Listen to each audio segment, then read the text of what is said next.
Everyone, welcome to Kasauli vlog part 2। तो अभी हम आए टिम्बर ट्रीन रिजॉर्ट। हमें आए आई थिंक 5 to 10 मिनट्स हो गए हैं। तो अभी हम आई थिंक लंच करने जाएंगे। तो अभी हमने थोड़ी देर पहले चेक इन करा है।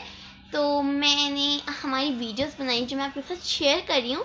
तो प्लीज़ इस वीडियो को लाइक कर देना, शेयर कर देना, और जब आप थोड़ा स्क्रॉल डाउन करोगे एक रेड बटन आएगा जिस पे लिखा होगा सब्सक्राइब। तो उस बटन को क्लिक करके सब्सक्राइब भी कर देना। Thank you. तो चलो वीडियो स्टार्ट करते हैं पार्ट 2।